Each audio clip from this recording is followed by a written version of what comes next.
easy is it to get set up with QueueMeIn? Start the free trial. Fill out the form. You'll get an email. It'll look something like this.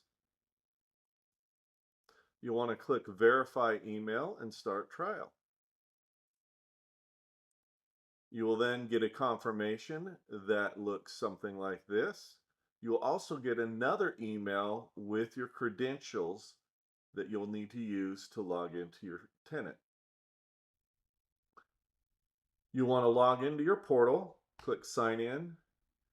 You'll want to use your email address that you plugged in previously and the temporary password that was sent to you in the email.